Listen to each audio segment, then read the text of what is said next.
The 2024 Elimination Chamber just took place on Saturday. It was the last stop on the road to WrestleMania. We are just now, 40 days away, I believe? Ladies and gentlemen, let's talk about it. So to start the night off, we have Candice LeRae and Indy Hartwell, Australia's own, taking on the Kabuki Warriors for the women's tag team titles. And I gotta say, the match was pretty good. I won't lie, I think there's something up with the acoustics of the building they were in, to where a lot of the pops didn't sound anywhere near as loud as they were in real life, because I was expecting Indy to get a way louder pop, to be honest with you. But then again, it could have been very loud and we just didn't really hear it over TV properly. Not 100% sure. By the way, disclaimer, I watched the show at around 3 o'clock in the afternoon because I slept through the morning.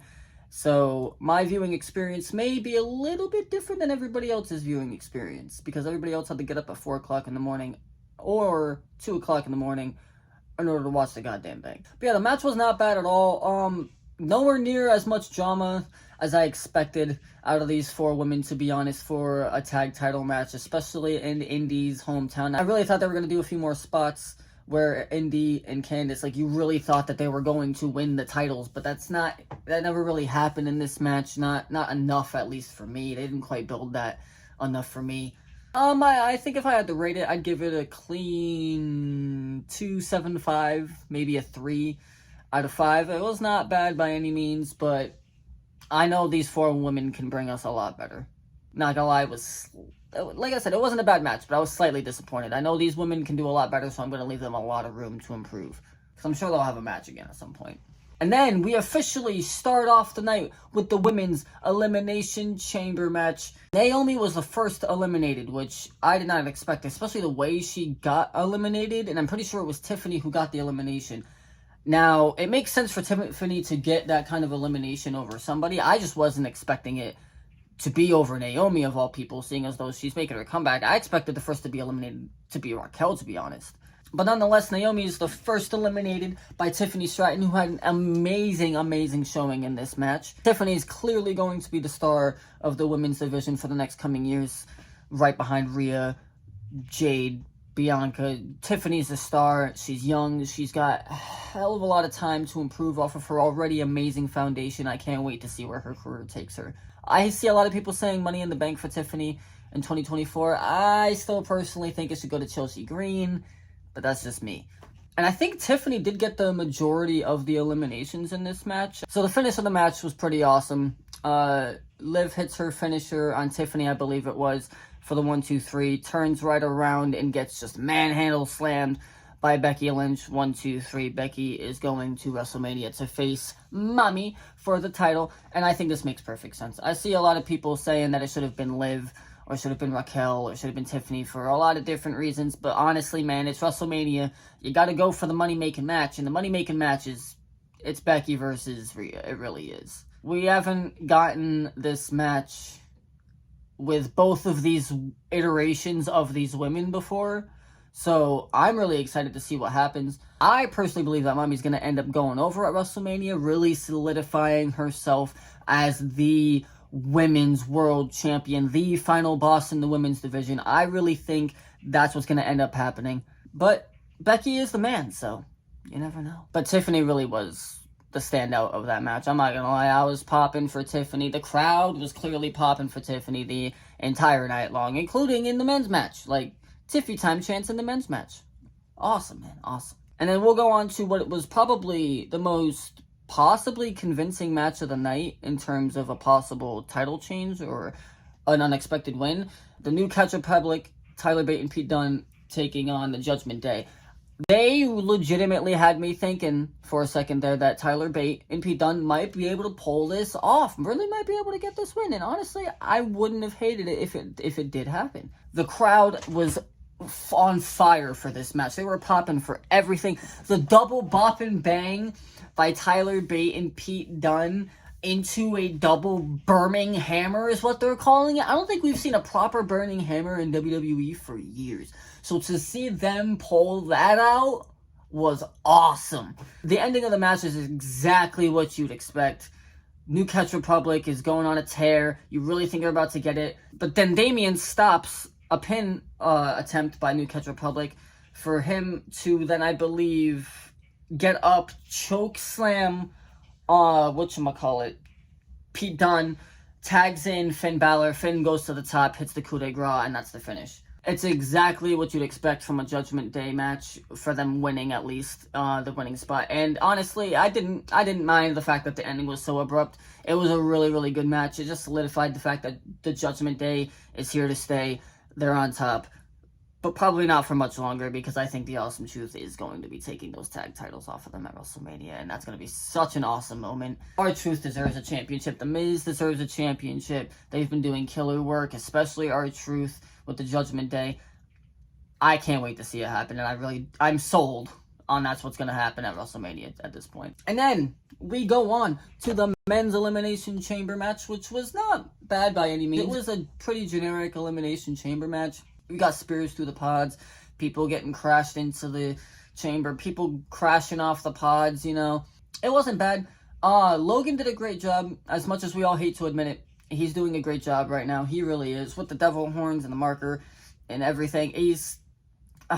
I hate the dude, I really do. But he's so goddamn entertaining.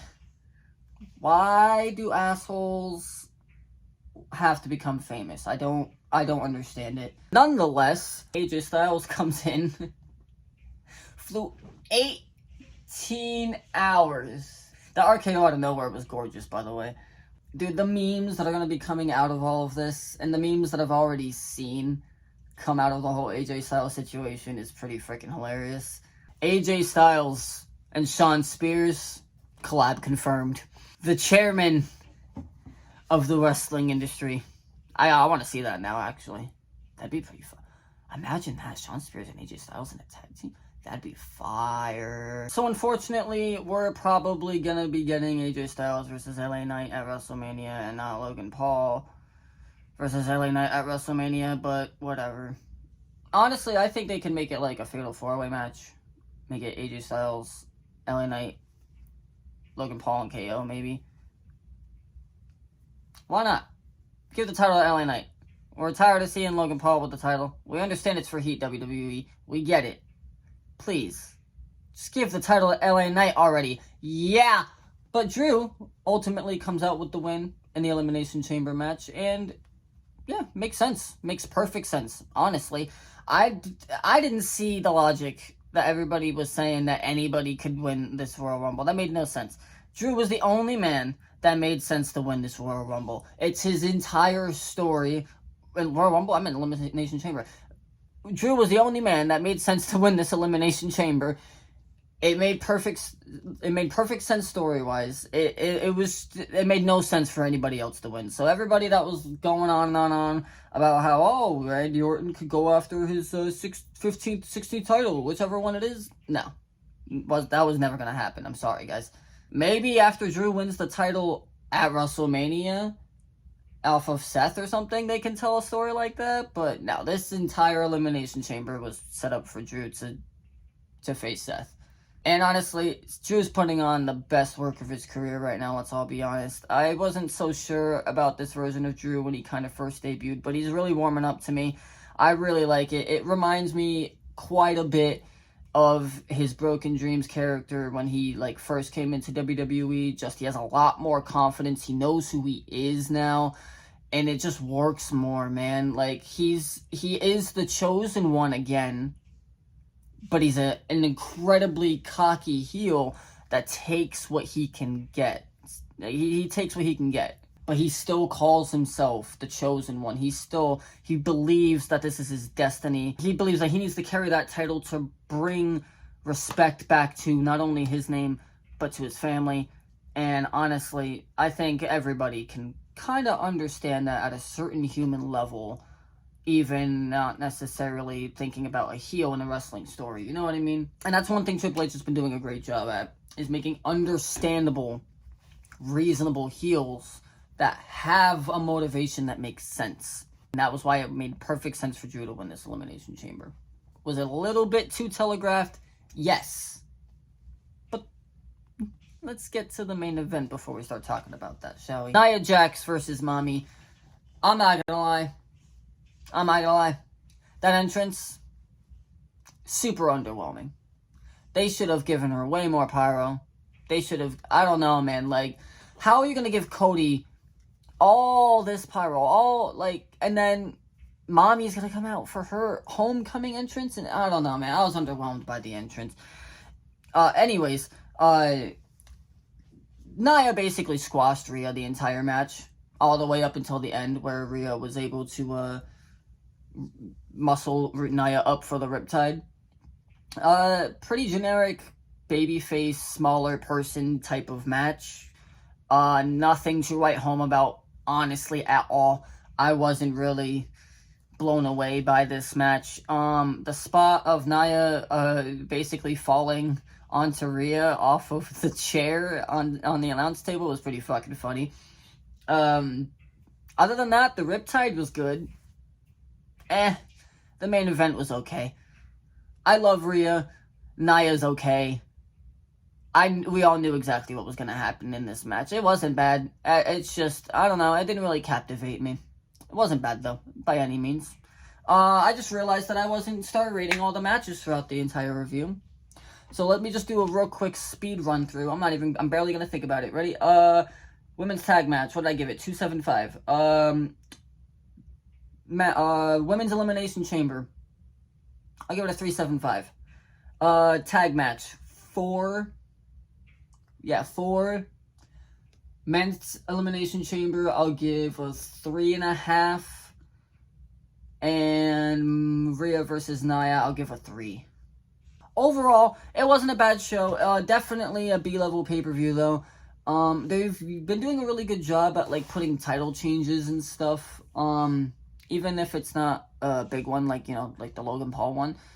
They've been doing a good job at just putting big moments in B-show pay-per-views to really make them feel important. There wasn't really one of those in this pay-per-view. It was an Elimination Chamber. I don't know. I feel like I'm kind of starting to get desensitized to the chamber matches. Or they just need to figure out a way to freshen it up, because they're all kind of starting to meld together for me, to be honest. That, or they just need more cruiserweights, because the amount of big men in the men's match just kind of brought it down, to be honest with you. They needed more mobility, more agility, more young youth energy in that chamber, to be honest with you. But other than that, that was my pretty basic thoughts on Elimination Chamber. My cat Callie says hi. I hope you guys enjoyed. If you guys want to see more thoughts from me, go ahead and leave comments down below. Other than that, this has been your boy. And I hope you all have a great night, great day, great afternoon, whatever time you're watching this. And I'll see you in the next one, as always. Peace.